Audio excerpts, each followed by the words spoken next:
감염에 상당히 취약을 합니다. 하지만 이 얼굴뼈는 계속 움직입니다. 붓는 기간 동안에도. 피도 더 잘 나게 되고 그렇게 되면 회복이 좀 더 늦어지겠죠. 안녕하세요. 구강아간면외과 전문의 서백건 원장입니다.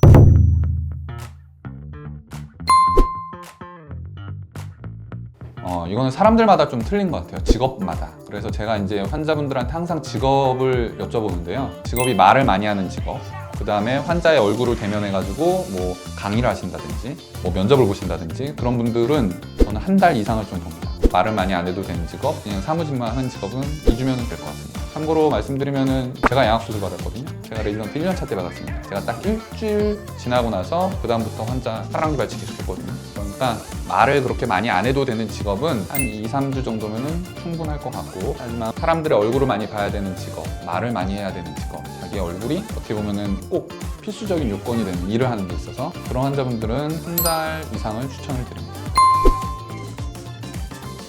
건설업, 이삿짐센터에 일을 하시는 분들, 수술 후에 힘듭니다. 힘든데 일을 할 수 있는 정도가 되냐 안 되냐는 본인의 판단이 있어요. 만약에 제 환자분 중에 한 명이 지하철 운전하시는 분이었어요. 지하철을 운행하시는 분인데 어떻게 보면은 새벽에도 일하시고 밤늦게까지 일할 때도 있고 긴 시간을 운행을 해야 되시는 분인데 낮 시간에만 하십시오 라고 설명을 드렸어요. 그래서 일주일 뒤에 가가지고 낮 시간에만 운행을 했어요. 가능합니다. 그게 몸 쓰는 일이라면. 하지만 막노동 같은 경우에는 몸이 피곤하게 되면은 잘 먹을 수가 없기 때문에 감염에 상당히 취약을 합니다. 그래서 환자분들한테 내 몸이 피곤하지 않을 정도로만 일하는 거는 오케이. 하지만 내 몸이 피곤하게 뭐 새벽까지 일한다거나 아니면 밤늦게까지 공부를 한다거나 야근을 한다거나 그런 것들은 절대 삼가하라고 제가 말씀드리고 있거든요. 아니 뭐 파워워킹도 하고 사이클도 타는데 그런 신체적인 운동을 해도 됩니다. 하지만 그게 무리가 되면 안 되는 거죠. 감염에 취약하지 않게 그 정도의 일은 하셔도 됩니다. 구독!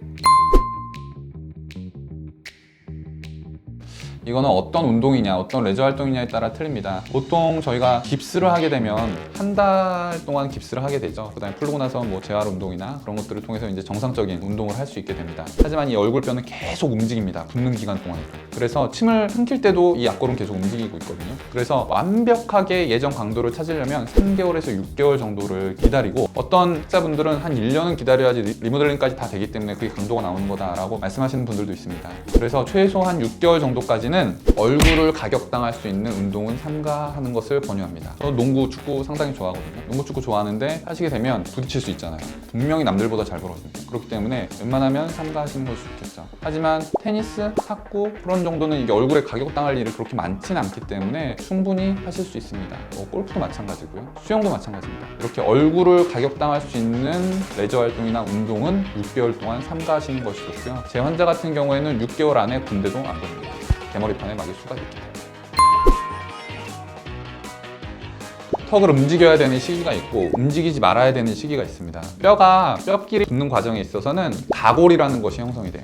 이 가골이라는 것이 형성이 될 때까지는 움직이지 않는 것이 좋습니다. 하지만 이것도 수술 방법에 따라 조금 차이가 있는데요. 그 이후에 있어서는 뼈가 움직이려면 근육이 당기거나 근육이 밀어주거나 그런 작용에 의해서 뼈가 움직이는데 근육이 한번 수술하면서 뼈에서 떨어졌다 붙었어요. 그러면 이 기능을 제대로 찾기 위해서는 계속 움직여주고 그냥 물리치료를 받아야 됩니다. 따라서 저희 병원에 오는 환자분들도 일주일에 한 번 혹은 4일에 한 번씩 와서 입운동을 체크를 해요. 저희가 알려드리거든요. 아 벌리고 턱을 내밀거나 아로 틀고 그렇게 해서 그런 운동들을 알려드리고 그것에 따라서 조금 더 볼지 아니면은 바로 교정과로 보낼 그런 것들을 결정을 하게 됩니다. 따라서 운동을 하지 말아야 될 시기, 움직여야 될 시기가 따로 있습니다. 그게 초반 일주일 정도는 좀 덜 움직이는 게 좋고 일주일 이후부터는 계속 물리치료를 하면서 가동 범위를 늘려가는 것이 좋습니다. 좋아요.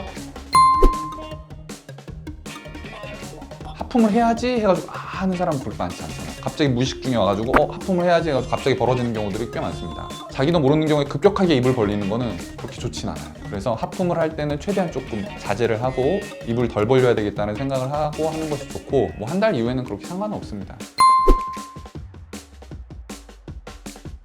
네, 초반에는 좋지는 않죠. 그래서 기침, 재채기 웬만하면 하지 마시라고 하는데 뭐 할 수밖에 없는 경우들이 있어요. 그런데 그게 뭐 그렇게 크게 영향을 끼친다? 그 정도까지는 아닙니다. 양악 수술했을 때는 아래턱과 위턱에 고정판 나사가 티타늄으로 다 들어가게 돼 있습니다. 간단히 고정이 되어 있기 때문에 크게 문제가 될 것 같지는 않습니다.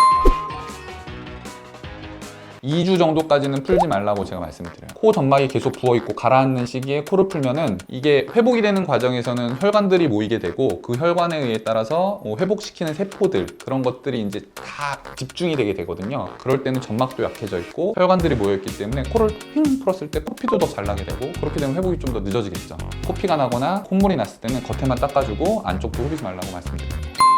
흡연이나 음주는 언제부터 흡연, 음주는 흡연을 안 하시는 게 좋고요.